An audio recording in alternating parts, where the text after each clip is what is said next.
Es un honor para nosotros recibir a la campaña de solidaridad con Cuba y volver a vernos aquí para darnos más tareas, para lograr los propósitos que hasta hace unos cuantos días, unas cuantas semanas, el esfuerzo de casi todos era contra el bloqueo, por la vuelta de los 5, y eso era ya a título personal que nos habíamos unido esa lucha. Felizmente hemos avanzado, la libertad de los compañeros han vuelto a la casa y los gringos no le quedan más que horas para cerrar definitivamente los remanentes del bloqueo.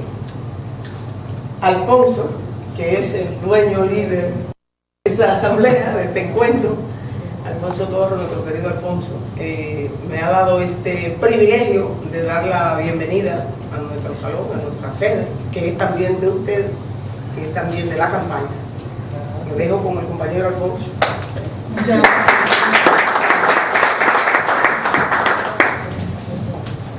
Oír a virtud de Álvarez siempre es muy grato, es un placer. Hoy ella tiene un tono siempre muy alegre y muy profundo en sus presentaciones, en sus intervenciones. Virtud es un caso muy especial de militancia revolucionaria. Gracias a los compañeros de la escuela por recibirnos. Sabemos en la campaña que este espacio es nuestro para las actividades, porque el compromiso de la solidaridad es también el compromiso de la escuela y de los hombres y las mujeres que hacen parte de este esfuerzo. Y también de alguna manera nosotros somos parte del esfuerzo de la escuela multitemática, aunque no me invitan con mucha frecuencia a conversar con los jóvenes, pero a veces me invitan. La campaña dominicana de solidaridad con Cuba se siente muy complacida con la presencia en el país de Kenia Serrano, la presidenta del Instituto Cubano de Amistad con los Pueblos, y no voy a decir con Barbarita, porque Barbarita es ya una habitual, es dominicana y siempre está entre nosotros. Hace rato que queríamos que Kenia estuviera con nosotros, pero su apretadísima agenda un poco lo dificultaba. Pero en el año pasado la comprometimos para que en marzo, en el marco del 120 aniversario de la firma del manifiesto y en la segunda sesión de trabajo hacia el 8º encuentro continental de solidaridad con Cuba, pudimos comprometerla. Y nos alegra que Carlos esté con nosotros también, el compañero Carlos, como dice Virtud, no el embajador, o ambas cosas a la vez, para intercambiar, oír a Kenia por dónde anda el mundo cubano hoy. Hay muchas cosas que han cambiado en Cuba, y desde Cuba en la geografía caribeña y latinoamericana, no solo con el regreso de los 5, eso marca un nuevo hito y una nueva perspectiva en el trabajo de la solidaridad, sino también el inicio de las conversaciones con Estados Unidos, en lo que debe ser un proceso que a lo mejor sea largo o de mediano plazo hacia la normalización de las relaciones bilaterales, diplomáticas con Estados Unidos, o de Estados Unidos con Cuba. Ya el inicio, la declaración de Obama y de Raúl el 17 de diciembre marcaron pauta y se inicia un proceso como que es difícil darle marcha atrás. Entonces son dos cosas así importantes para darla con oírla de Kenia y luego hacer un intercambio con ella. Y todas esas dos cosas, por supuesto, también marcan tendencia en la opinión política en el continente y en el mundo, y sobre todo también abre expectativas o nueva lectura de parte de los solidarios y de los militantes revolucionarios, porque desde fuera uno ve algunas cosas, otra es probablemente lo que está pasando dentro y cómo se va tomando el pulso. En política siempre hay cosas que no se ven, hay otras que sí se ven, y uno que está afuera uno puede ver algunas y otras uno o la analiza a partir de la especulación o de lo que uno piensa del facto político de cada uno. También para eso está Kenia, para ayudar a comprender el fenómeno Cuba hoy y lo que puede pasar en el transcurso del año y en los años por venir en lo sucesivo. Porque este proceso que se inicia no sabemos cuándo concluirá y si en algún momento se estanca, se frisa y entonces vendrán nuevos forcejeos. Eso hay que verlo. Y por supuesto, hablar de alguna manera también con ustedes de la necesidad de fortalecer el trabajo hacia el 8º encuentro continental de solidaridad con Cuba. Es una atribución en principio de la campaña dominicana de solidaridad con Cuba, pero la campaña no es solo Iván, no es solo Higino, no es solo Chabela, no es solo Alfonso, no es solo Isidro. La campaña es mucho más que los compañeros y compañeras que nos reunimos todos los jueves. La campaña tiene un alcance mucho mayor. Juventudes, Salazar y todo su entorno no van los jueves, pero hacen parte de la campaña, tienen la responsabilidad junto con nosotros de asumir todas las tareas. Este octavo encuentro es un evento de marca mayor, es un evento trascendente que no puede quedarse en el marco estrecho de lo que nos reunimos los jueves, esa militancia semanal, no. Ahí hace falta convocar, y hemos estado convocando a todo el espectro político, social, progresista para que lo asuman. Y entonces con Kenia vamos también a ver en perspectiva el gran compromiso que tenemos y qué puede marcar esto. Y por supuesto, cuando empezamos a discutir el tema del octavo encuentro, teníamos algunas previsiones, sin embargo, de diciembre para acá, muchas cosas van cambiando y seguirán cambiando en la medida en que este curso de conversación con Estados Unidos, Cuba, también vaya profundizando, habrán cosas que van a cambiar. Entonces, bueno, en esa perspectiva es que queremos que Kenia nos haga un esbozo de cómo andamos, por dónde andamos, qué podemos esperar y cómo fortalecer, la necesidad de fortalecer todo este proceso. Me decía Kenia, mucha gente, incluso los compañeros creen que el bloqueo ya cesó. No, el bloqueo está ahí, está presente, se siente, y desmontarlo es un proceso que puede ser largo, no es tan fácil, es un entramado muy complejo, pero para eso Kenia Serrano que nos ayude a comprender este complejo proceso. Muchas gracias.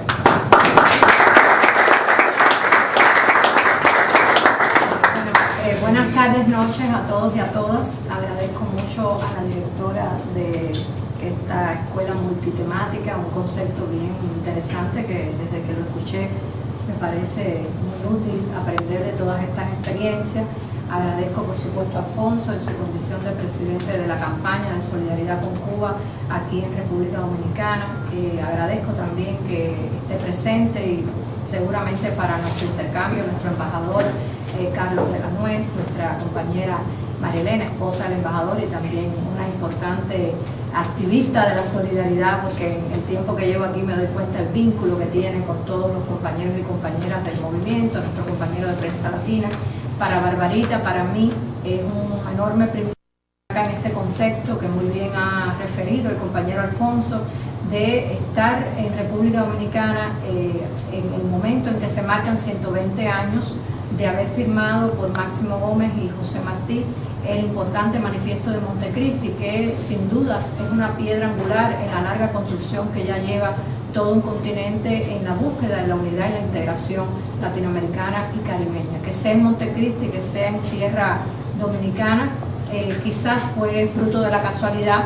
Sin embargo, la presencia de Eusebio Leal, del doctor Eusebio Leal Pender en estos días, los importantes homenajes que a él se le dieran, las importantes reflexiones que él compartió en ocasión de cada uno de esos homenajes, nos han indicado que lo que aquí fructificó en esa época ha de ser continuado por las actuales generaciones, y de manera modesta el Instituto Cubano de Amistad con los Pueblos, de conjunto con todos ustedes, sentimos que el Encuentro Continental de Solidaridad con Cuba, que tendrá lugar acá el próximo año, es también un esfuerzo en esa misma dirección.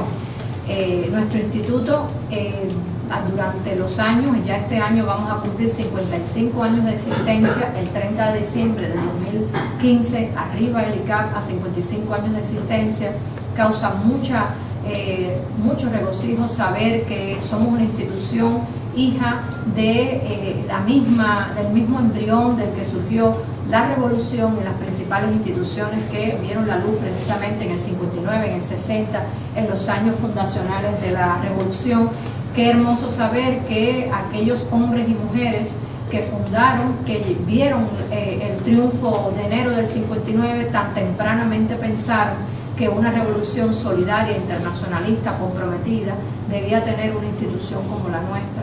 Y creo que estamos viendo que casi en estas décadas que han transcurrido, cada día de nuestras vidas se confirma la importancia de la necesidad de que nos eduquemos todos y todas en el valor de la solidaridad, entendida, como ha dicho Fidel, que la solidaridad es verdadera cuando es internacionalista. Así es que agradezco mucho que la visita nuestra, 20 años después de haber venido por primera vez siendo yo un estudiante, se dé en este contexto, con esa enorme responsabilidad de trasladarle a ustedes tantas ideas que son las que transmite nuestro instituto donde quiera que vamos, en este intercambio permanente con una red de organizaciones y personas que trasciende a 152 países del mundo y que la conforman más de 2.000 asociaciones de amistad con Cuba en estos 152 países del mundo.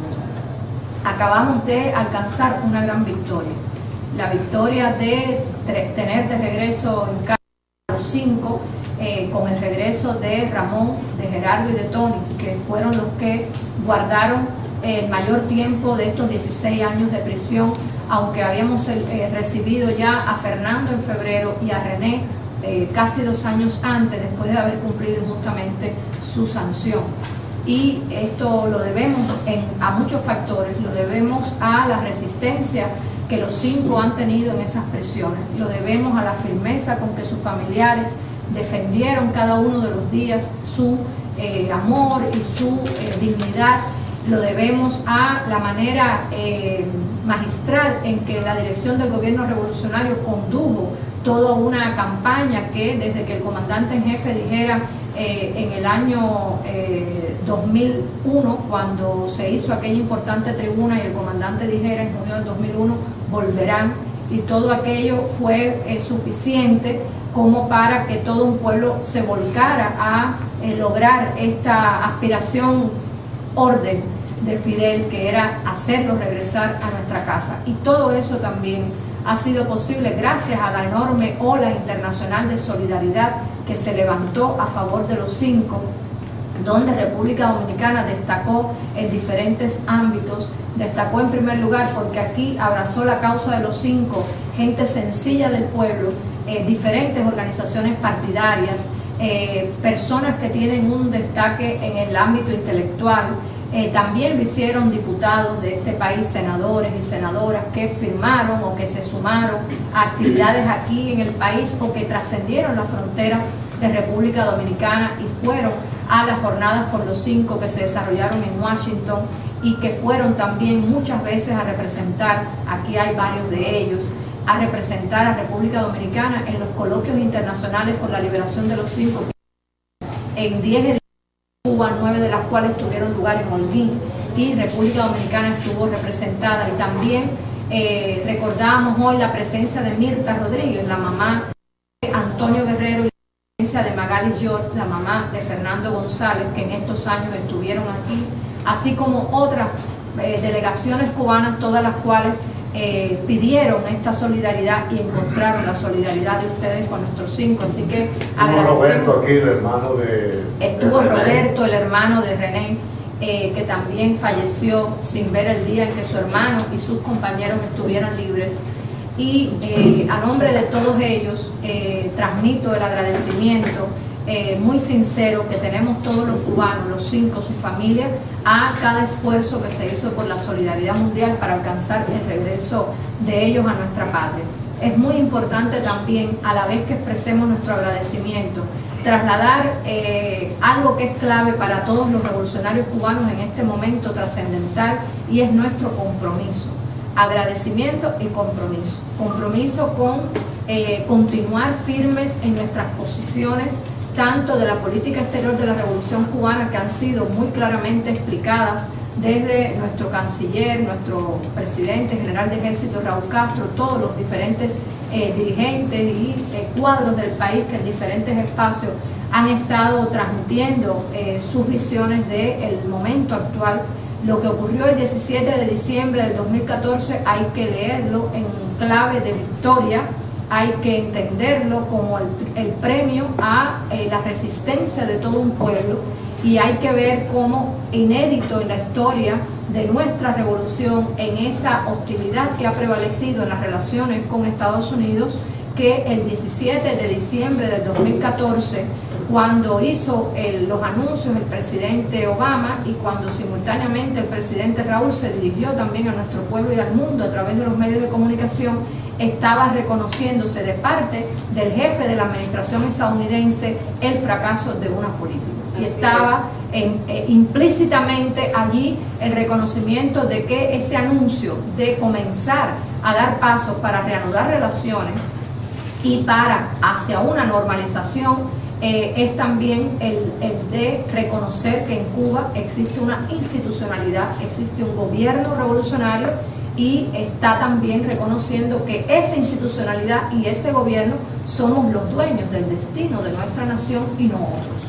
Por tanto, lo que debemos entender en nuestra apreciación es que el 17 de diciembre se coronaron muchos esfuerzos de muchos años de lucha, y por eso también siempre comento cuando referimos a este tema quiénes eran los símbolos que acompañaban a el compañero Raúl el día que hizo la locución del 17 de diciembre, cómo estaban junto a él Martí, cómo estaba Maceo, cómo estaba Gómez, y yo creo que son de los íconos de las luchas por la independencia de Cuba, los que en el momento de proyectar su alocución tan importante estuvieron ellos presentes, y él refirió que ese día también estábamos ratificando nuestra larga lucha en nuestro compromiso con la independencia y la soberanía de nuestro país.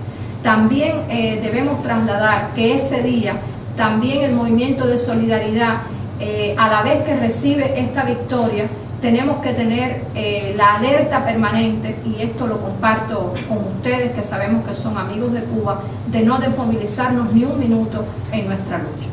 Cuando uno ha transcurrido tantos años de lucha, en este caso por liberar a los 5, todos los años que han transcurrido de nuestro duro periodo especial, las más de 5 décadas de cruel e injusto bloqueo económico, financiero y comercial, por supuesto que causan un efecto de que uno ha vivido muchos años, hay un tiempo transcurrido, ese tiempo hace mella en las energías de algunas personas. Sin embargo, es el momento para todos y todas de movilizarnos, de mantenernos muy arriba en la movilización en favor ya de determinantemente eliminar el bloqueo. El bloqueo no ha tenido ninguna modificación, eso quiero dejarlo claro de inicio. El bloqueo es una ley codificada por el Congreso estadounidense y solo corresponde al Congreso su cancelación, o sea, eliminar esa ley, así como otras cuestiones como es el propio turismo que podrían hacer los estadounidenses a Cuba. No se puede dar como una decisión del presidente, sino que tendría que ser también descodificado, porque está codificado en la ley estadounidense, así una serie de otros aspectos que, aunque yo los pueda referir ahora brevemente, en el intercambio nosotros y el propio embajador Carlos puede ampliar, si así seguramente es del interés de los compañeros. Es muy importante que se sepa eso, porque hay el entendido de que el bloqueo ha terminado. El entendido de que el bloqueo ha terminado automáticamente con los anuncios del 17 de diciembre es errático. O sea, el 17 de diciembre, al anunciar todas estas importantes aspiraciones, voluntades, al hacer anuncios que se traducen en decisiones hacia adelante, no se puede interpretar como que ha cesado toda una política.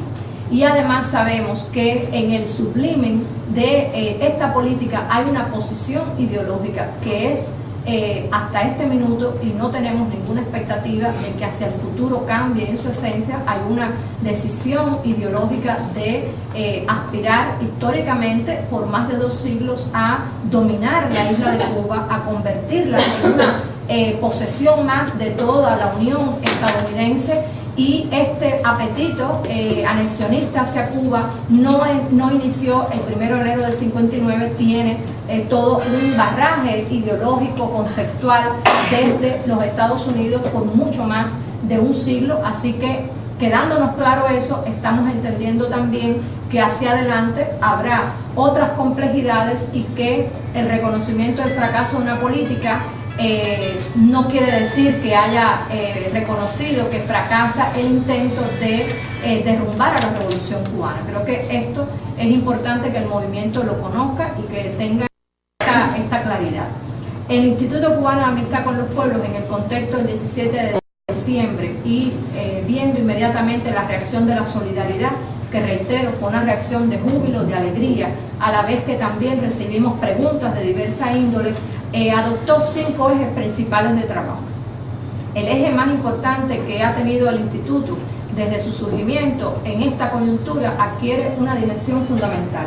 Ese eje es el que tiene que ver con seguir dando a conocer la realidad de Cuba, seguir informando sobre la realidad cubana, dando a conocer nuestra verdad. Este es un eje fundamental, porque si algo enfrentó la causa de los 5 durante los 16 años y se puede decir que estuvo presente hasta el último día de su encierro, fue un muro de silencio. Bueno, la verdad de Cuba sigue enfrentando un enorme muro de silencio, y cuando no está presente el muro de silencio, está presente un muro que es tan infranqueable como ese, que es el de la distorsión, el de la mentira fabricada, el de un pedacito de la verdad y un gran segmento de la mentira, de la manipulación. Fíjense que en el caso de los 5, incluso hay que recordar, cuando uno hace una retrospectiva, uno dice, ¿qué pasó con los 5?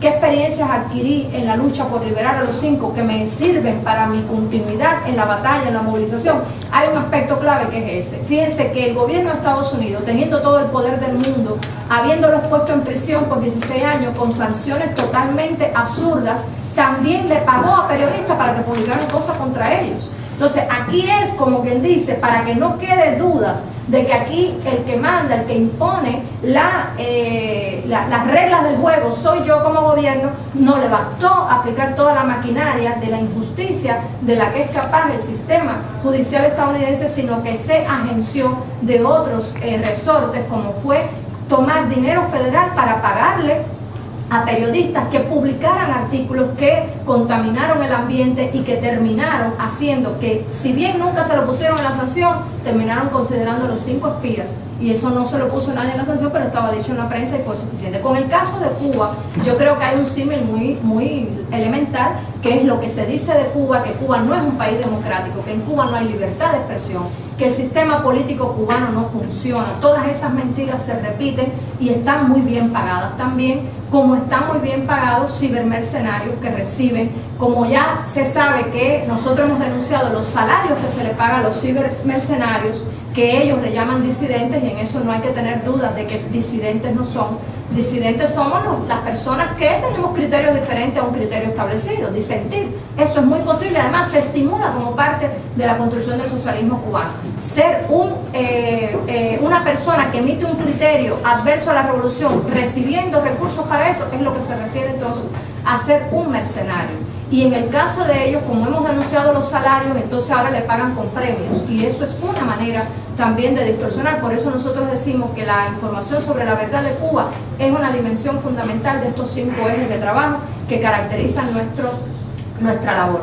Está nuestra lucha infatigable contra el bloqueo económico, financiero y comercial. De esto pensamos que es muy importante que se siga haciendo, que se hable del impacto humano que tiene el bloqueo contra nuestra población. Realmente, cuando uno ve los logros que ha alcanzado Cuba en las diferentes áreas de desarrollo humano, en educación, en salud, en la ciencia, en el deporte, uno debe decir, bueno, Cuba ha podido enfrentar el bloqueo y a pesar del bloqueo se desarrolla. Eso es muy importante, a la vez que no debemos descuidar que el bloqueo nos limita a nosotros en el acceso a las tecnologías. Una de las grandes mentiras que se construye sobre Cuba es ese estigma de que Cuba es enemigo del Internet. Bueno, los primeros que nos limitan a nosotros para tener acceso al Internet es precisamente la manera en que se nos impide un acceso directo a los proveedores del Internet, y por tanto le cuesta mucho más a Cuba, un país en desarrollo, con el bloqueo, poder acceder a esa conectividad y poder acceder en general a las nuevas tecnologías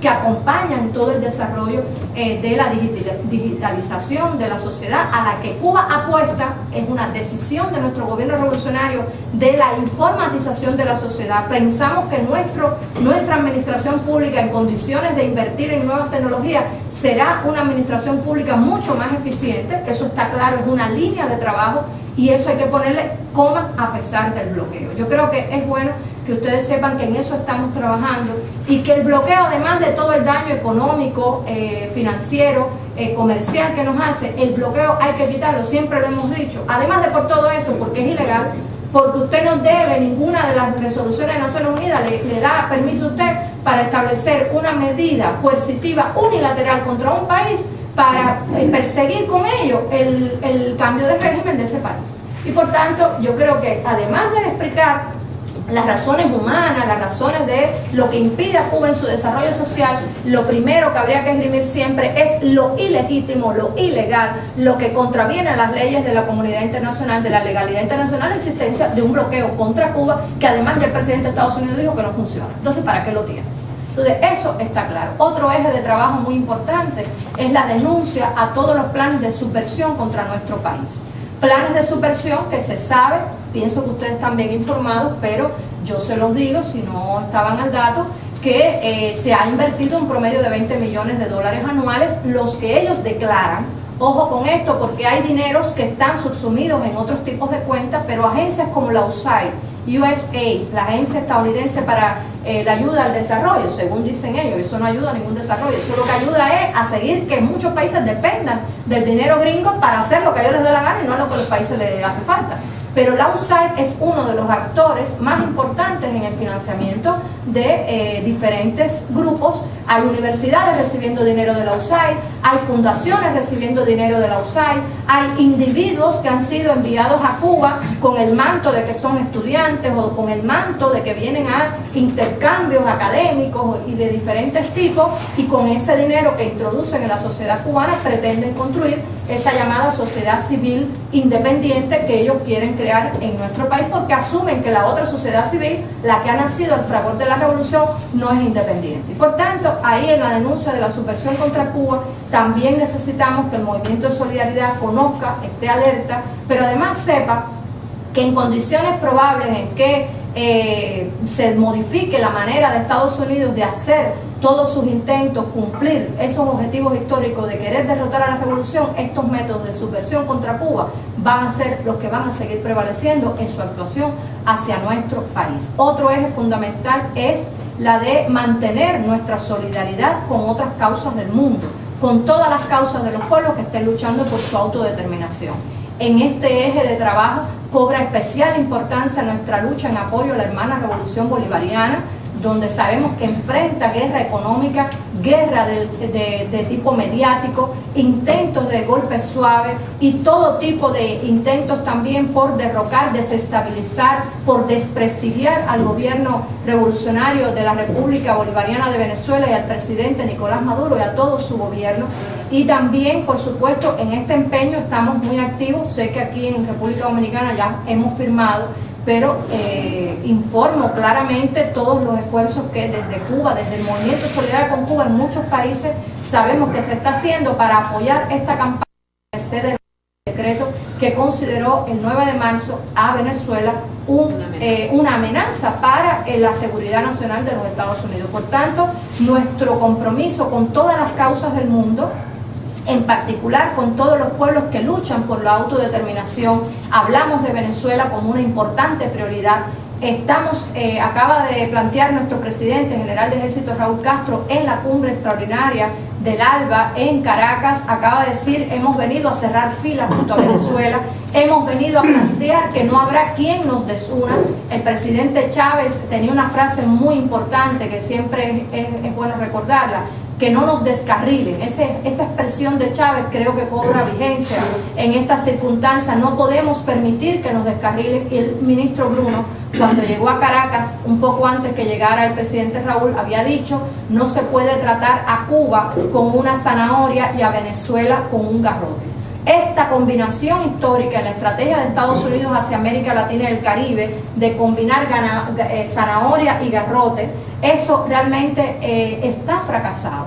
No habrá posibilidad de introducir una cuña, no habrá posibilidad de introducir ningún tipo de entredichos entre pueblos hermanos como somos la Revolución Bolivariana de Venezuela y la Revolución Cubana, que a 56 años en una nueva fase, pero seguimos en revolución y estamos conscientes que a 45 minutos en un avión de las costas de la Florida, compañeras y compañeros, nuestra suerte está echada. O sea, aquí hay en esta convicción de seguir siendo solidarios con tantos pueblos del mundo, de ser solidarios con los pueblos del ALBA, de ser solidarios con otros países de América Latina y el Caribe. Cada uno de los pueblos tiene una causa que defender. Bolivia, el derecho al mar, su acceso al mar, pero entonces está Argentina luchando por la independencia, por el retorno a su soberanía de las Malvinas y también contra los fondos buitres. Pero cuando usted sigue qué está pasando con países como Nicaragua, como El Salvador, cada uno de los países donde han triunfado gobiernos revolucionarios, la derecha, como dice el presidente Correa, está en un momento de acondicionamiento y de reposesionamiento para recuperar el espacio que ha perdido en esta región. Y en esa recomposición de la derecha sabemos que están apostando a ¿qué cosa? Al retroceso entonces que ha alcanzado diferentes fuerzas progresistas que sin ponerle a todas el mismo nombre, porque un valor que tiene el momento que estamos viviendo en América Latina es la heterogeneidad que tienen los modelos. No hay un modelo copiando del otro, cada modelo es autóctono, pero lo que sí está claro es que es anticapitalista y lo que sí está claro es que es antineoliberal, lo que sí está claro es que reivindica la independencia y la soberanía como un valor principal en la posibilidad de avanzar de una vez y por todas sin presencia extracontinental en esta región del mundo. Por tanto, ahí está nuestra solidaridad con Palestina, con el Sahara Occidental, con África toda. Acaban de llegar a La Habana los médicos que estuvieron combatiendo el ébola. Hay que ver la satisfacción con la que se reciben esos médicos. Hay que ver cómo Félix Báez se enfermó con el ébola, libró la batalla y cuando llegó a Cuba lo primero que dijo, pero me dejan regresar. Regresó, cumplió su tarea y realmente la presencia que tienen los médicos cubanos y otro personal de colaboración en 67 países en ayuda médica, llegan a 101 los países donde hay diferentes niveles de colaboración en diferentes ámbitos. Eso es una señal muy clara, inequívoca, de que Cuba mantiene su mirada de colaboración internacionalista y que eso no está condicionado a nada. Eso es un principio reconocido en la propia Constitución. Y también como quinto eje de trabajo está nuestra lucha incansable por la unidad y la integración latinoamericana y caribeña, nuestra lucha por la unidad en la dimensión amplia de que el movimiento de solidaridad con Cuba, todas las fuerzas que lo conforman, individuos y personas que están solidarios y solidarias con Cuba, fortalezcamos la unidad de acción, fortalezcamos la cooperación. Sepamos que cada día que se pierde en el sectarismo, en las divisiones, en los protagonismos, es un día que perdemos de alcanzar la victoria en otras causas que están esperando por nuestro esfuerzo, en otros presos políticos como Oscar López Rivera, el puertorriqueño, o como los presos estadounidenses, Mumia Abu-Jamal, Leonard Peltier y tantos otros y otras que están también en las mazmorras del imperio esperando porque nosotros sigamos dando esa batalla, ahora multiplicada por 5 con los 5 en casa y muy activos militando en todas estas causas. Por tanto, esta es, Alfonso introducía diciendo, bueno, ¿en qué anda Cuba? Yo les diría, en síntesis, porque no quiero extenderme más, que Cuba anda en todo eso. Cuba anda en su firmeza, en su dignidad, sabiendo que tenemos derecho a enfrentar una nueva etapa civilizada y respetuosa con el gobierno de los Estados Unidos, en condición de iguales, sin condicionamiento y sin sombra a la soberanía de nuestro país. Esa es la Cuba que está hablando y en la mesa nunca se dirá nada que no sea el sentir popular de todos los cubanos. Y lo que sí tenemos, la tranquilidad, los cubanos todos los días nos levantamos tranquilos de saber que el gobierno revolucionario transmite fielmente el sentir de todo un pueblo. Aquí no se da jamás tengan dudas de que en el caso de Cuba hay una sintonía total entre lo que la dirección de la revolución en la política exterior de la revolución y lo que piensa nuestro pueblo. Ahí no habrá nunca una distancia entre unos y otros, mucho menos en un proceso en el que estamos de fortalecer el socialismo cubano. La actualización del modelo económico cubano es el equivalente a decir en Cuba se está fortaleciendo el socialismo. Es la única manera de en este país que tenemos nosotros mantener la independencia y la soberanía. Abrir a fórmulas capitalistas sería regresar al pasado. De ahí venimos nosotros. El capitalismo no resolvió nada en Cuba. El capitalismo nos llenó de prostitutas, nos llenó de gente con baja salubridad, nos llenó de analfabetos. ¿Qué cosa tiene que demostrarle, que enseñarle el capitalismo a los cubanos? Nada, absolutamente. O sea, nosotros sabemos que el mundo capitalista en el que nos toca movernos tiene, coyunturalmente, hay cosas de ese capitalismo tan salvaje y tan desigual al que Cuba no podrá nunca abstenerse, porque tenemos que vivir en un mundo rodeado de esas experiencias capitalistas. Pero dentro de Cuba, en la soberanía de Cuba, hay leyes justas que protegen al trabajador, que protegen a la mujer, que protegen a los niños, a los campesinos, que le dicen a un inversionista extranjero, está bien, ven, pero mira lo que a mí me hace falta que tú inviertas. No va a venir el extranjero, nadie, ni de Estados Unidos, ni de ningún país, a decir, yo quiero invertir aquí o allá. No, usted venga, invierta si quiere, pero miren lo que a mí me hace falta que usted invierta. Esa es la Cuba, ese es el contexto en el que estamos, empoderados, yo diría, por las propias experiencias, por los propios golpes que nos ha dado la vida. Son muchos años de periodo especial donde hemos tenido aciertos y desaciertos. Rectificar y ser autocrítico es revolucionario, sumamente revolucionario. y hemos conquistado incluso ese derecho, el derecho a equivocarnos y el derecho a rectificar por nosotros mismos, con la virtud de que este momento de de diciembre 17 del 2014 y el que estamos viviendo ahora, el que viviremos en muchos años por delante, lo estamos viviendo con la presencia física activa de los dirigentes históricos de la revolución.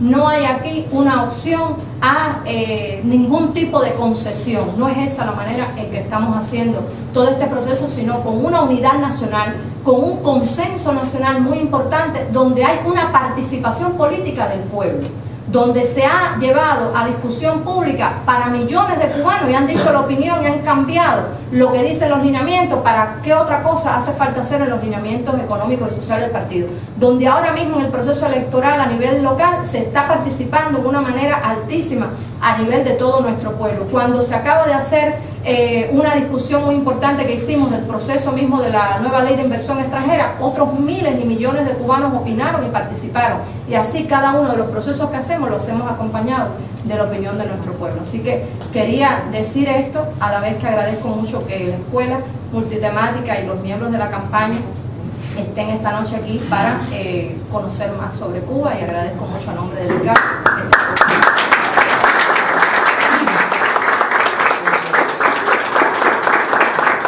Interesantísima la intervención de Kenny, ya la esperábamos porque la escuchamos el martes, ¿verdad, don Iván? Vamos a abrir turnos para preguntas, salvo que Carlos quisiera precisar algún elemento que... No, sería redundar sobre el tema. Yo pienso que Kenny ha hecho una exposición magistral desde arriba hasta abajo, pasó por el tema interno, luego el tema externo, el bloqueo, en fin. Me parece que lo más patinado en este caso y provechoso para todos es el intercambio, y a partir de ahí estamos a su disposición. Muy bien, gracias Carlos. Abrimos 4 turnos y que Kenny pudiera responder colectivamente esos 4, y después otros 4 si fuera necesario, y Carlos lo considera oportuno. A ver, ¿quién se anima? Tati.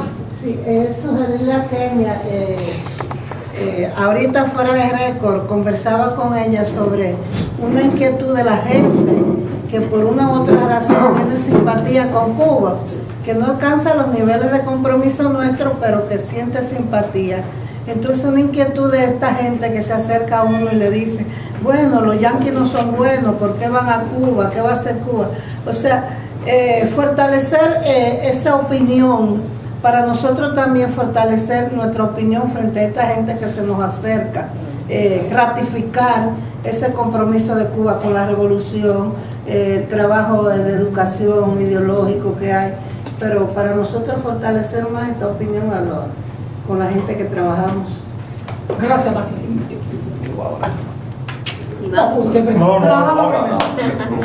Perfecto, bien. Mi pregunta va encaminada a una Cuba sin bloqueo. Uno de los ejes que mencionaba la compañera era la constante lucha contra el bloqueo, porque es una necesidad el estar ya sin bloqueo. Mi pregunta es, ¿se ha preparado una especie de sinergia de hablar del ver a Cuba, una Cuba sin bloqueo, cómo sería? Porque la influencia estadounidense es bastante fuerte, y ya sin bloqueo se puede, qué sé yo, llegar hasta confundir un poquito ciertos procesos a través de ciertas libertades que se puedan dar ya cuando se elimine el bloqueo. Bueno, mucha gente le plantea a uno, bueno, en Cuba se va a abrir McDonald's y se va a desarrollar todas esas cadenas. Y nosotros le hemos dicho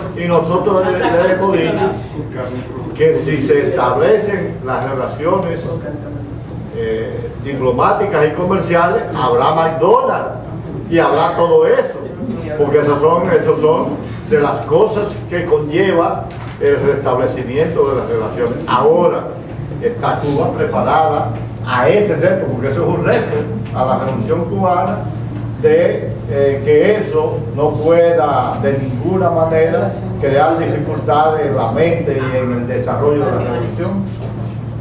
Isidro Boricua. Sí, cuando se produjeron los acuerdos, los anuncios de los acuerdos, de los posibles acuerdos que se estaban, valga la redundancia, que se estaba planteando con la relación de Estados Unidos-Cuba, las relaciones bilaterales, la apertura de embajadas, y en ese mismo momento que se produjo el regreso de los 3 cubanos que quedaban presos. Sabemos el nivel de manifestación que tuvo el pueblo, pero por acá lo que se quiso entender fue que en ese momento los cubanos se estaban manifestando porque ya iban a poder salir libremente de Cuba, que ya iban a haber acuerdos comerciales, que iba a haber internet, que iba todo con los Estados Unidos, pero se quiso opacar de que el pueblo se había manifestado con el regreso de los héroes cubanos. Si la compañera no pudiera manifestar inclusive cuál fue ese sentir del pueblo y específicamente cuál ha sido su labor a partir de este momento, cuál es la ligación que los compañeros tienen con el pueblo, cómo el pueblo ha asimilado su regreso. Bueno, dije 4 intervenciones, quería responder yo 4 turnos. Mártir está anotado e Isabel para la siguiente ronda y Quisiera que el embajador diera su opinión. Ok.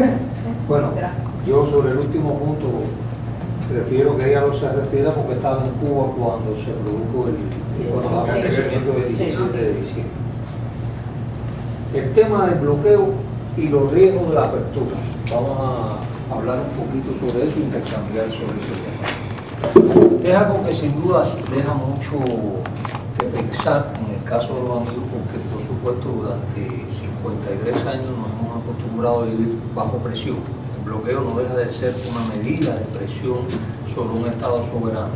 Estado que por supuesto en consecuencia ha tenido que venir tomando medidas para contrarrestar el impacto de esa medida.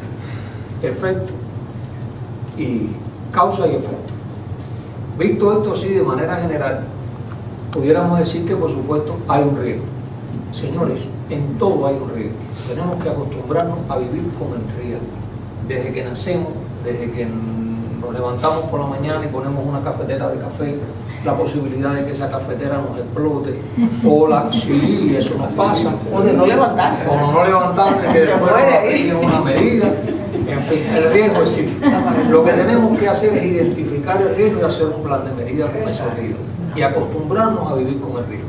Yo recuerdo una intervención de Fidel, cuando por los años, principios de la década del 90, se producía ya definitivamente, manifiestamente la apertura del turismo, que afloraron dudas de esta naturaleza. Bueno, ¿qué va a pasar con el turismo?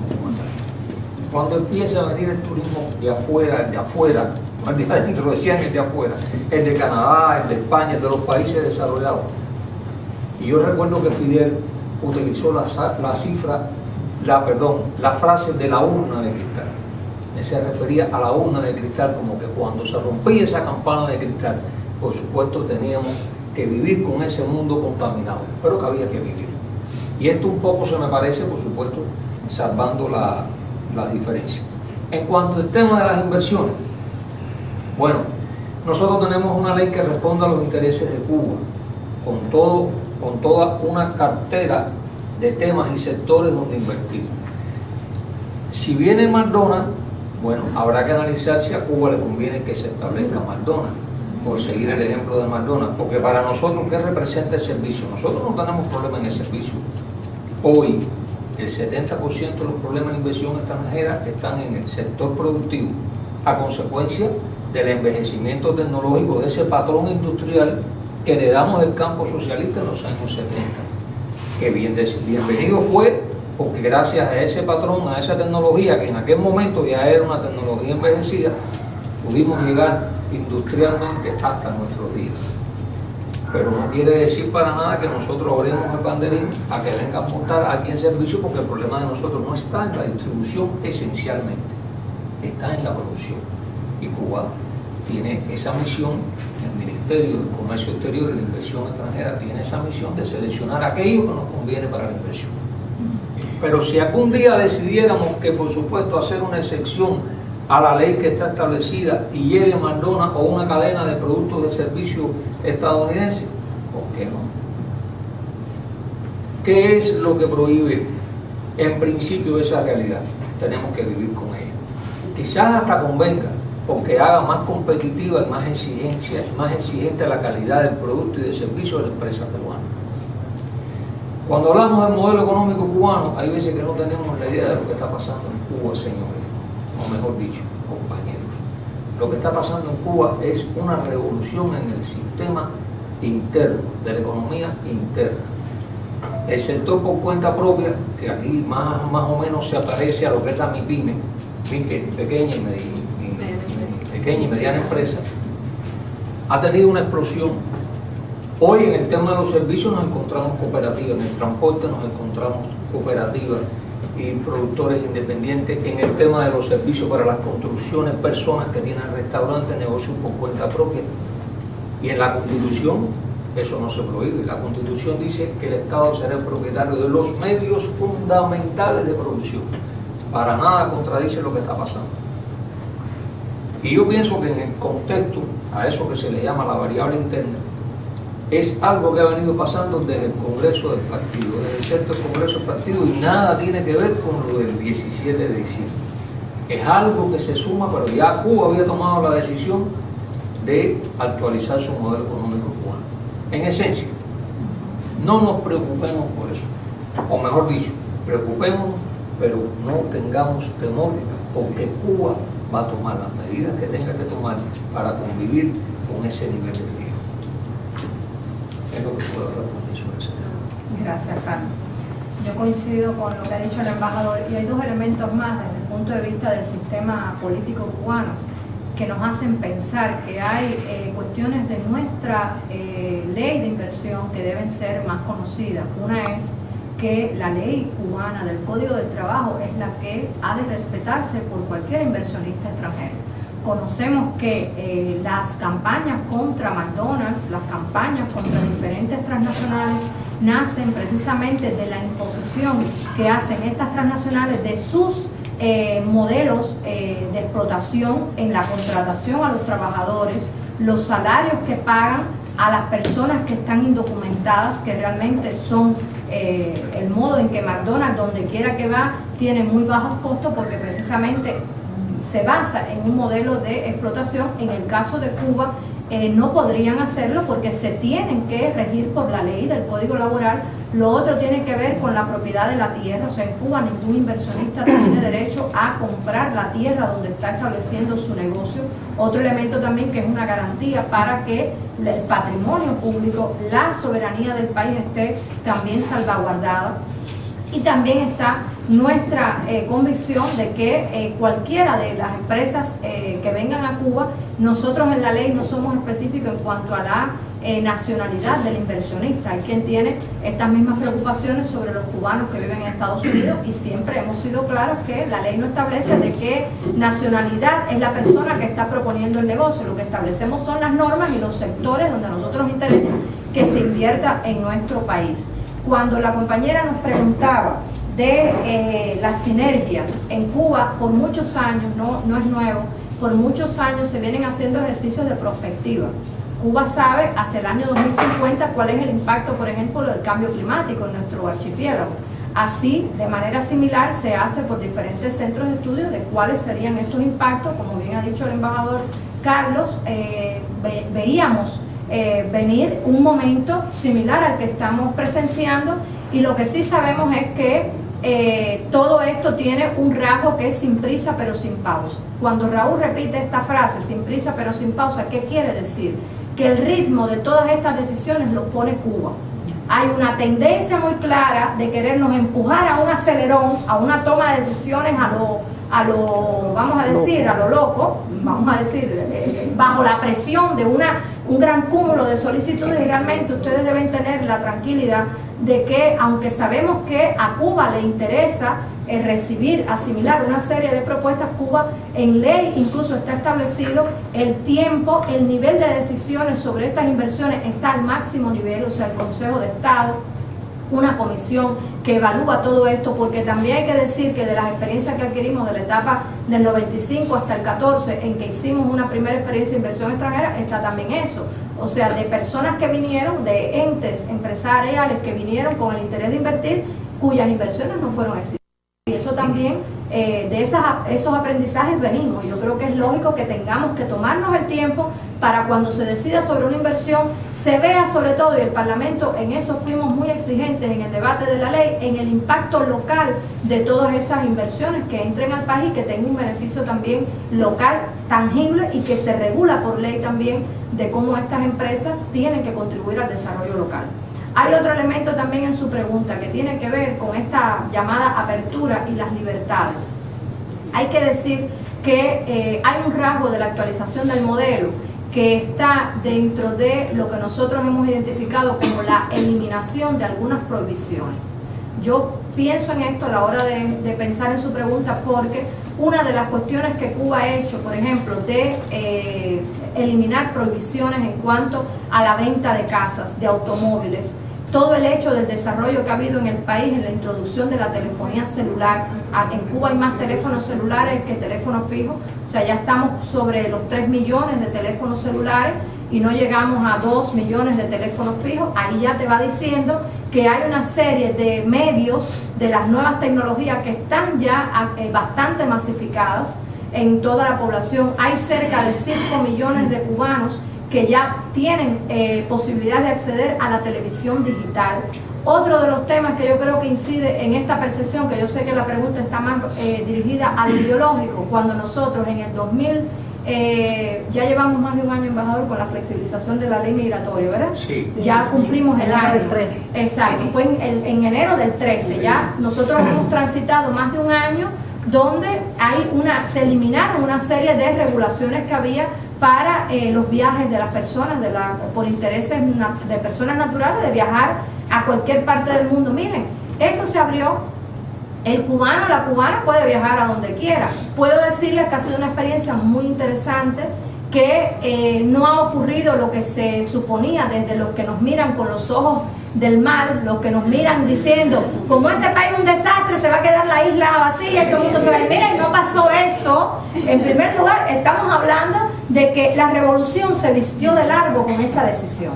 ¿Qué es lo que está pasando ahora mismo? Y yo creo que estoy dando mi opinión personal porque ustedes quieren también escuchar nuestras opiniones como revolucionarios, como personas comunes que somos. Y yo les voy a decir, eso ha sido la demostración de que en Cuba las personas que viajan a cualquier otro país del mundo, en primer lugar hay mucho interés. Todo el que vive en una isla, en una condición de insularidad, tiene lógicamente su aspiración de viajar, pero además en Cuba, que tenemos tantas protecciones al ser humano en lo social, es lógico que la gente quiere salir a conocer, pero la mayoría de los cubanos quieren salir a conocer otras experiencias o a trabajar, a buscar dinero y a regresar para el país. Esa es la tendencia.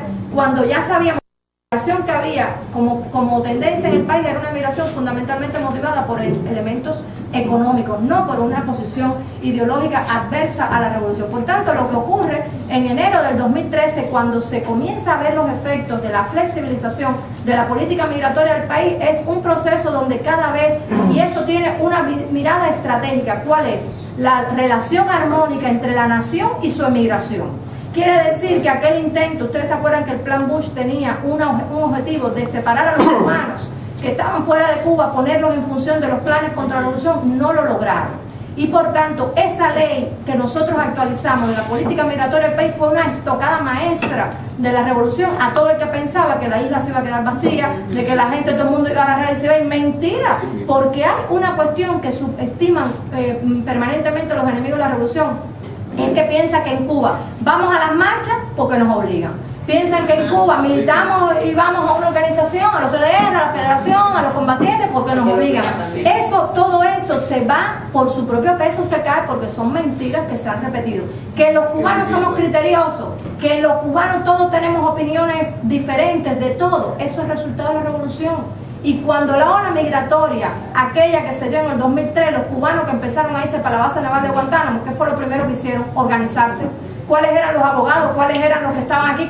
Eso es una demostración de que el cubano ha nacido y tiene una formación cívica tal que no puede vivir si no está organizado. Y eso es una demostración de que las supuestas libertades que están prohibidas en Cuba son una ficción como mentira que se ha repetido mucho sobre nuestro país. En la pregunta que nos hace también está el tema de cómo nosotros nos estamos preparando. Miren, hay una realidad que está presente en muchos intelectuales cubanos revolucionarios. Hay un debate en Cuba sobre la guerra cultural a la que estamos sometidos.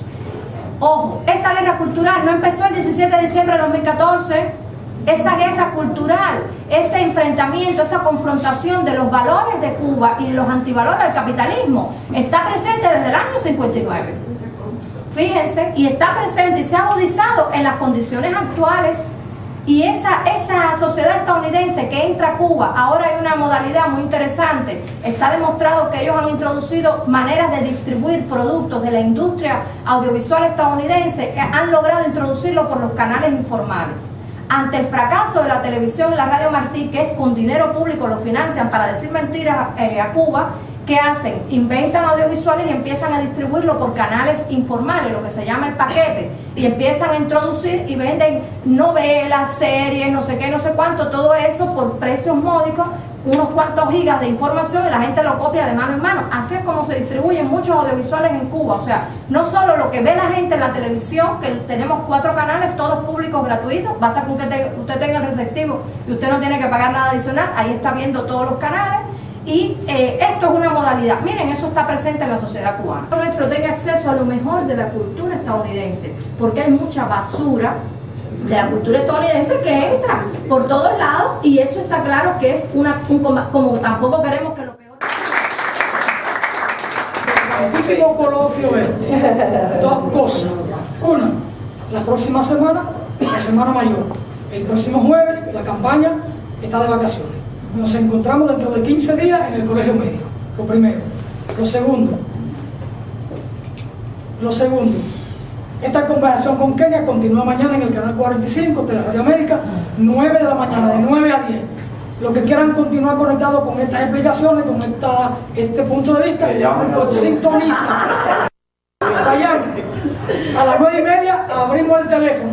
Los que quieran llamar para preguntar, el teléfono estará abierto. 9 a 10 de la mañana por Teleradio América, canal 45.